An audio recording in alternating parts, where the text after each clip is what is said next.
garage, so I just got on and told the driver to come straight here. You came by bus? Oh, why not? Come on, inside, you. Another villain captured.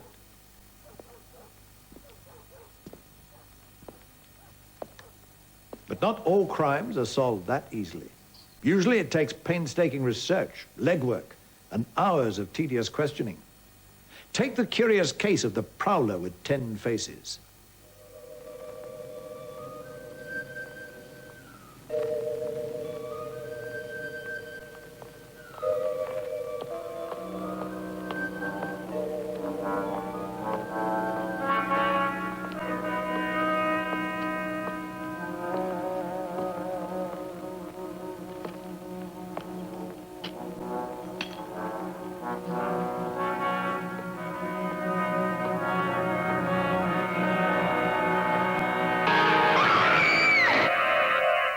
Dial 999.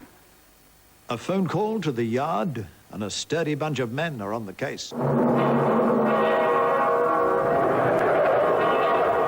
This is Fabian of Scotland Yard.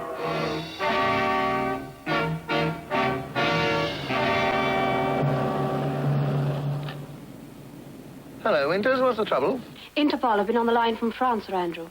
There was another of those murders in Marseille last night, exactly the same as the others. What the devil are the French police doing?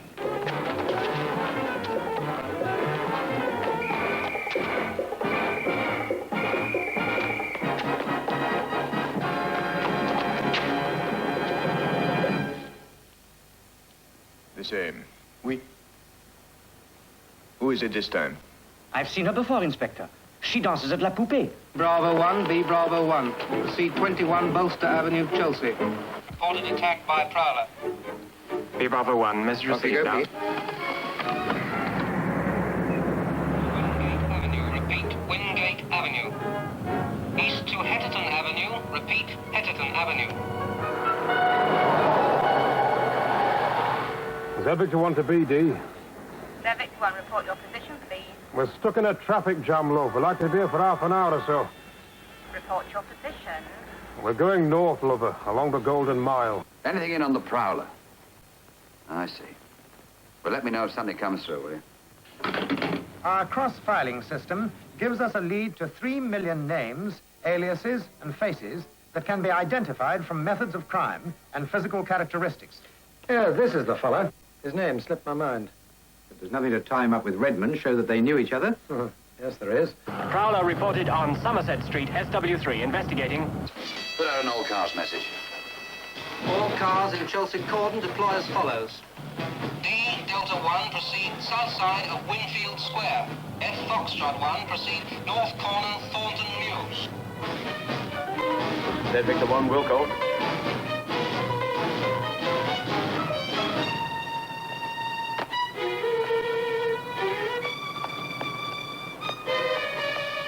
The villain eluded them.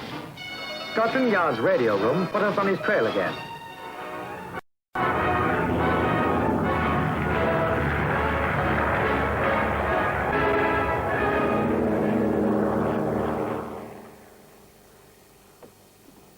Oh, Miss Renfield. Who are you? May I see your passport, please, sir? Don't I show it in there? Yes, but they're anxious to get you on the plane. It's just taking off. Oh, I see. Yes, of course. That's as good a way as any of getting a man's gun. Yes, Redmond. Now you're going to go back where you came from. But for many years longer. Come on. So finally, the prowler is apprehended. Well, that's all from me, so keep them peeled. Evening, George. Oh, good evening, all. Good evening, all. It's just a little hard to imagine P.C. Dixon reading the Doc Green Sun for the story the government didn't like. But times have changed, and that's really happened to me. There's nothing new about restrictions in broadcasting. They began even before Dixon hit his beat. In 1950, chairman of the BBC Governors, Lord Simon, banned the repeat of a play called Party Manners. Did he think a repeat might bore viewers? No. The play showed Labour in a bad light, and it just so happened that Lord Simon was a Labour Party peer. 1955, Postmaster General Dr. Charles Hill decided it wasn't safe for TV to be talking about anything that Parliament might be discussing in the next couple of weeks. The very idea is now almost impossible to believe. Imagine banning financial information from the news for 2 weeks before the budget. I can't. But it really did happen. 1963, independent television was now mature. But the Independent Television Authority was another matter. Along came that great, long-running series, World in Action. And out went one of their very first programs. This extract from that never-before-seen-on-TV program shows how World in Action tried graphically to bring home to viewers the second-by-second levels of defense spending incurred even then.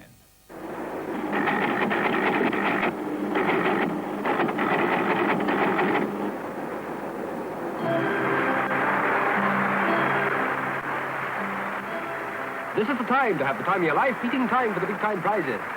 This, after Big Ben, is probably the most familiar clock in Britain, the clock that ticks out the big money prizes on Sundays at the Palladium. Tonight we use this clock to signal its biggest money ever, money paid by the taxpayers. Tonight, every full circle sweep of the hand takes exactly a second, and every flashing light stands for £1. 60 pounds a second, every second. And that's the speed at which Britain is this year spending money on defense. 60 pounds a second, 3,600 pounds a minute, 216,000 pounds an hour, 5,180,000 pounds a day, 1,838 million pounds in the year. 3 years later, one of the most powerful, politically challenging films of the post-war era was banned from TV screens for almost a quarter century. Peter Watkins' film, The War Game, a dramatic and chilling portrayal of what a nuclear attack on Britain would really mean, was shelved after secret official pressure.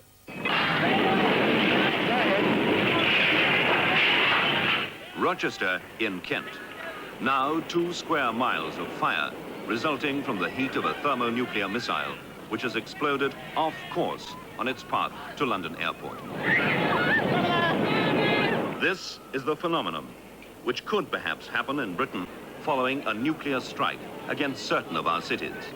This happened after the bombing of Hamburg, at Dresden, at Tokyo, and at Hiroshima. This is what is technically known as a firestorm.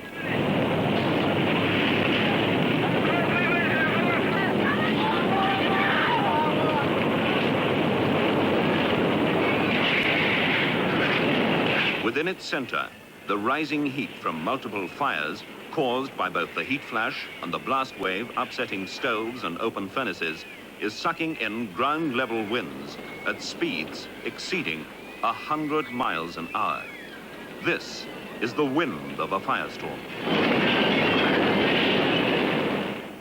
The 1970s. Politically, we'd grown up a bit, and even political satire had become respectable. It was drama now, and yes, sex, that was the new target. Never mind the playwright, spot the saucy bits. Out went Dennis Potter and Brimstone and Treacle. The man in charge at the Beeb had found it repugnant. Out went the original TV screenplay of Scum by Roy Minton. Out with Howard Barker. Out with Howard Schuman and his censored scenes from King Kong. Well, Howard is still censored, and what King Kong did, and with whom, I must leave entirely to your imagination. The 1980s.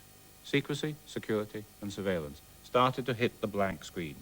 For the second time in 10 years, the IBA banned World in Action from showing film about GCHQ Cheltenham, the giant electronic spy agency. 1987. This time, the target was me. I'd made 6 programs in the Secret Society series for BBC Two, and some of the BBC governors had started to get a little bit twitchy. In January 1987, Director General Alistair Milne acceded to government hints and banned the now world-famous Zircon spy satellite Revelation. My home was raided, my magazine office occupied for 5 days, and finally the special branch moved in on BBC Scotland to clear out every last remaining inch of film, tape and video to do with any of the programs in the series. Alistair Milne himself was peremptorily sacked. Then the Zircon secret got out. What difference to the situation for Britain and NATO will be made by the Zircon satellite?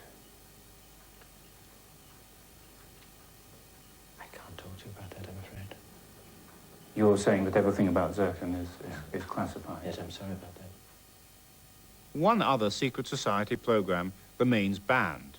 This is Cabinet, which explains, amongst other things, how the government planned a propaganda war against the peace movement before the 1983 general election. The newest restrictions on broadcasting are also some of the oldest, on Ireland. In 1959, all but one of a series on the 6 counties by Alan Whicker were ditched. Since then, the government has learned nothing. The rows over Ireland are seemingly unending. 2 editions of World in Action lost, along with Marshall Roffel's A Sense of Loss, and Kenneth Griffith's study of 1920s IRA leader Michael Collins. In 1985, Real Life's Edge of the Union, and in 1988, Death on the Rock became as great co-celeb as Secret Society. Then, in October 1988, came Home Secretary Hurd's broadcasting ban. One of the hunger strikers, Ray McCartney, was allowed to make a statement to Granada Television.